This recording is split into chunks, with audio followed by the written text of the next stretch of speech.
सन्माननीय व्यासपीठ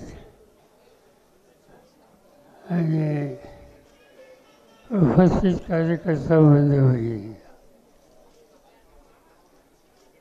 आजचा दिवस आपल्या सगळ्यांच्या दृष्टीनं एक आत्मविश्वास वाढवणारा आणि नव्या जोमानं पक्ष संघटना उभी करण्याच्यासाठी प्रेरणा देणारा हा दिवस आहे. औरंगाबाद या संभाजीनगर हे शहर, हा तालुका, हा जिल्हा महाराष्ट्राच्या इतिहासाचा एक अत्यंत महत्त्वाचा असा जिल्हा आहे.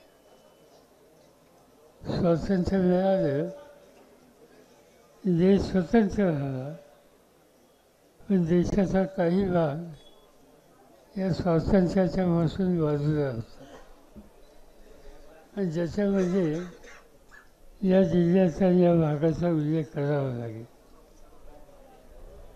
पण नंतरच्या काळामध्ये स्वातंत्र्याचा ध्यास या भागाच्या त्या काळच्या नेतृत्वाच्या पिढीने केला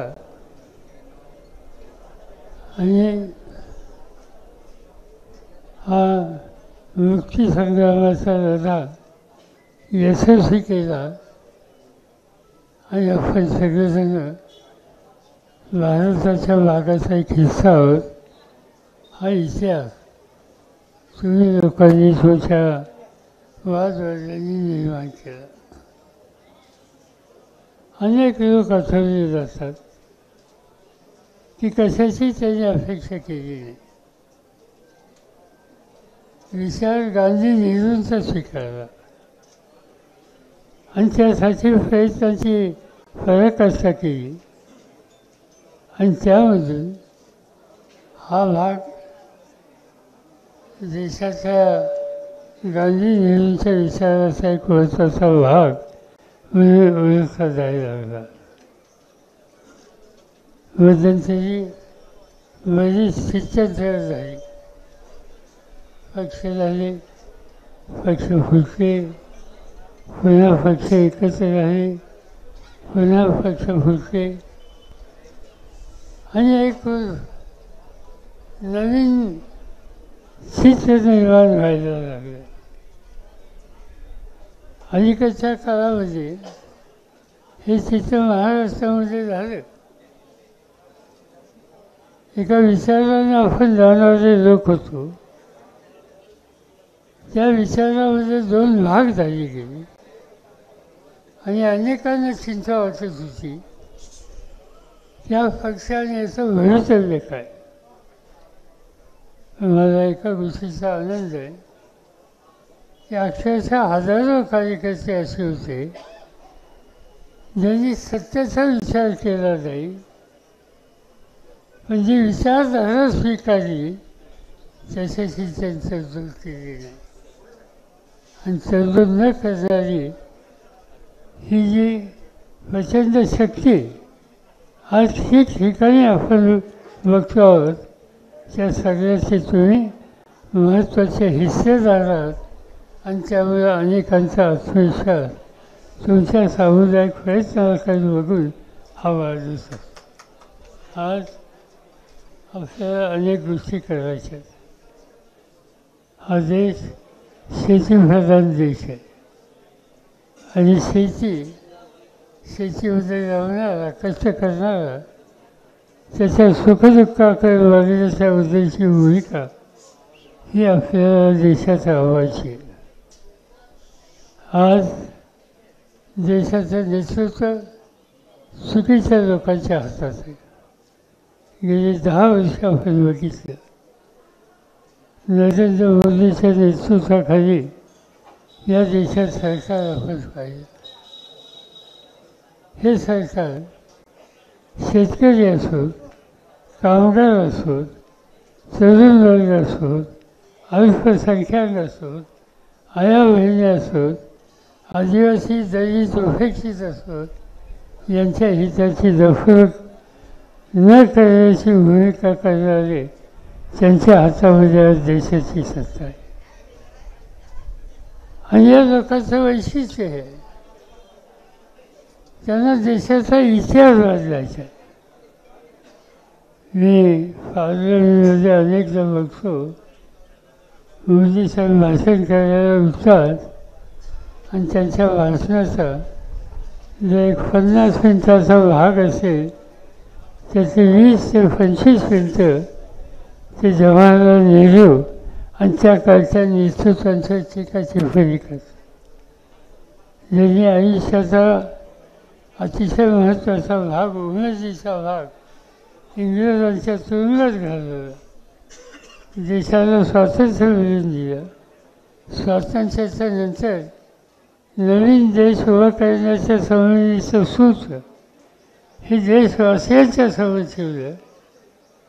अशा देशाच्यासाठी त्याग करणारा नेतृत्वाच्याबद्दल आजचे प्रधानमंत्री टीकाटिप्पणी करतात. श्रीमती गांधींच्याबद्दलची टीका करतात, अनेकांच्याबद्दलची टीका करतात. आणि त्याचं मुख्य कारण हे की स्वातंत्र्याच्या आंदोलनामध्ये या लोकांचा यत्किंचितही वाटा नव्हता याची अस्वस्थता, खंत त्यांच्या मनाला आहे. ती घालवायची असेल तर स्वातंत्र्याच्यासाठी ज्यांनी खस्ता खाल्ल्या त्यांच्या संबंधीची टीकाटिप्पणी करणं हेच काम आजचे राज्यकर्ते करतात. अनेक वेळेस बघतो आम्ही, कालची निवडणूक झाली, कुणीही देशाचा प्रधानमंत्री असेल त्याची जबाबदारी ही आहे की हा देश एकसंघ ठेवायचा. काय केलं मोदी साहेबांनी? मोदी साहेबांनी या देशामध्ये एक नवीन वातावरण तयार करायचा प्रयत्न केला. त्याचा सगळ्यात महत्त्वाचा भाग या देशाच्या संविधानावर घाला घालण्याच्या संबंधीची कामगिरी, त्याची प्रक्रिया त्यांनी सुरू केली. बाबासाहेब आंबेडकरांनी या देशाला घटना दिली. शेवटच्या माणसाचा अधिकार हा मजबूत केला.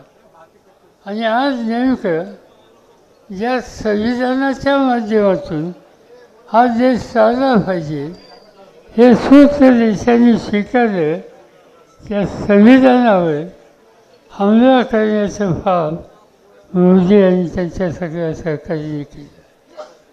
माणसामध्ये अंतर कसं वाढले याची पावलं टाकली. विविध जाती जमाती भाषेच्या लोकांच्यामध्ये विश्वास कसा वाढेल याची काळजी त्यांनी घेतली. आणि त्याचं मुख्य कारण समाज एकसंघ राहिला पाहिजे हे सूत्र त्यांना मंजूर नव्हतं. आणि म्हणून त्यांची भाषणं बघा, कालच्या निवडणुकीच्या काळामध्ये त्यांनी भाषणं काय केली?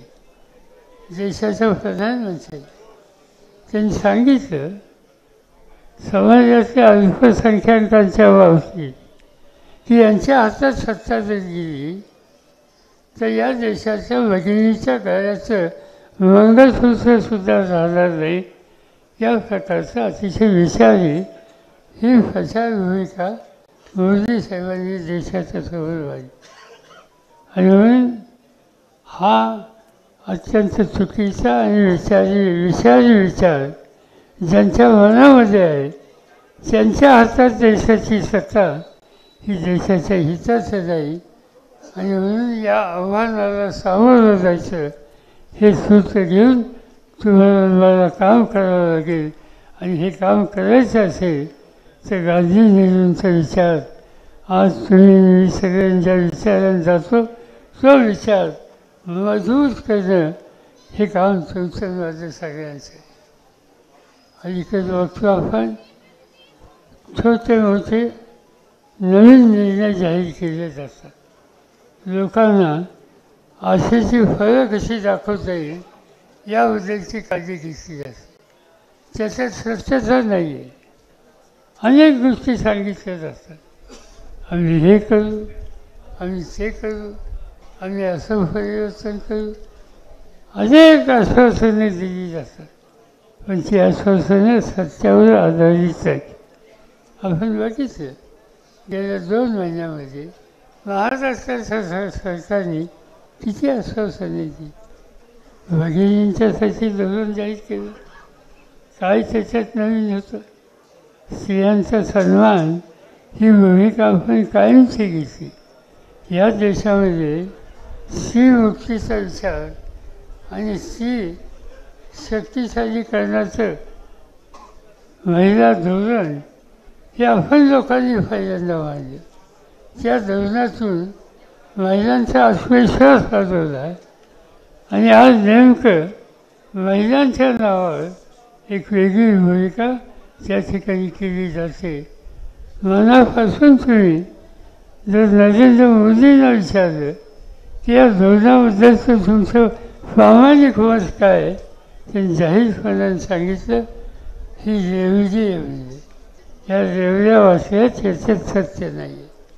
आणि म्हणून अशी भूमिका घेणारे यांच्या हातात देशाचं सूत्र राहणं देशाच्या हिताचं नाही. अनेक घटक आहेत. शेतकऱ्याचा वर्ग मोठा आहे.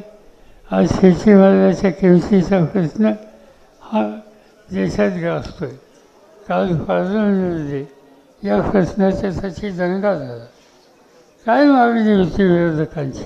मागणी एकच होती की उत्पादन खर्चाचा विचार करून शेतकऱ्याच्या मालाला किंमत मिळाली पाहिजे. काय याच्यात चुकीचं होतं? पण नाही मान्य केलं.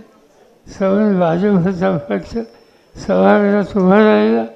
सभागृहाचं कामकाज बंद पाडायला त्यांनी पुढाकार घेतला.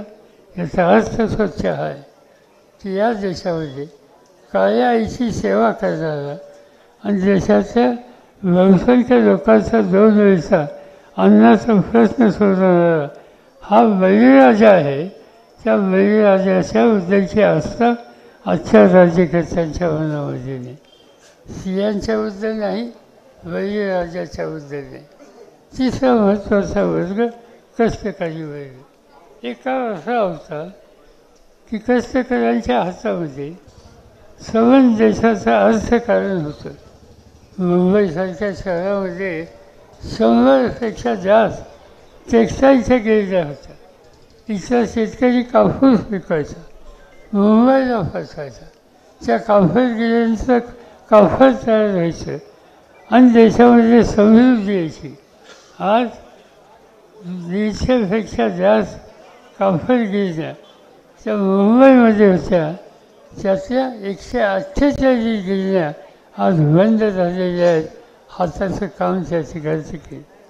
तिथे काम करणारा कामगार देशोधडी लागलेला आहे. आणि म्हणून स्त्रियांचा विचार नाही, शेतकऱ्यांचा विचार नाही, कष्ट करणाऱ्या कामगारांचा विचार नाही, समाजाचा उपेक्षित दलित आणि अल्पसंख्याक यांच्या हिताचा विचार नाही. अशांच्या हातामध्ये आज हिंदुस्थानची सूत्र आहेत. हे बदलायचं असेल तर त्याला सामोरं जायचं, संघर्षाची तयारी ठेवायची, लोकशाहीची चौकट मजबूत ठेवायची. हे काम तुम्हाला मला करायचं आहे. आणि त्यासाठी एक प्रकारचा आव्हानाचा काळ आत्ता आपल्या सगळ्यांच्या समोर आहे. त्या आव्हानाच्यासाठी तुम्ही मी तयार राहूया. राज्याचं राजकारण बदलूया, देशाची नीती बदलूया आणि खऱ्या खुऱ्या गरजू माणसाच्या घटकाचं दुखणं दूर करण्याच्यासाठी प्रयत्नांची पराकाष्ठा करूया. एवढंच या ठिकाणी सांगतो. मला आनंद आहे की आपल्यातले काही सरकारी थोडे दूर होते. ते काही विचारांना दूर नव्हते. बाबाजांनी काय किंवा त्यांचे सहकारी काय त्याच्यामध्ये मी काही वेगळं मानतच नाही. मगाशी कोणतरी सांगितलं की घेताना जरा बघून घ्या. तुम्ही काही त्याची काळजी करू नका, त्याची चिंता तुम्ही करू नका. मला एक गोष्ट माहिती आहे की आंब्याची आजी आहे. त्या आजीमधले सगळे आंबे चांगले आहेत, पण एखाद दुसरा नासका आला तर सगळं आजी खराब होते. मी ती आजी कधी खराब होऊन देणार नाही. ते आई नीचच राहील आणि नासका जर असेल तर तो खऱ्यासारखा बाजूला टाकला जाईल एवढीच खात्री या ठिकाणी सांगतो. लाला जानी आणि त्यांच्यावरचे सगळे सहकारी हे अनेक वर्षापासून विचाराने आपल्यामध्ये काम करणारे आहेत. त्यांनी हा निर्णय घेतला, त्यामुळे आपल्या सगळ्यांची शक्ती वाढेल, अधिक काम करायचा जोम होईल. आणि म्हणून त्यांचं आणि सहकाऱ्यांचं तुमच्या सगळ्यांच्या वतीने मी स्वागत करतो आणि माझे 2 शब्द सांगतो. एबीपी माझा, उघडा डोळे बघा नीट.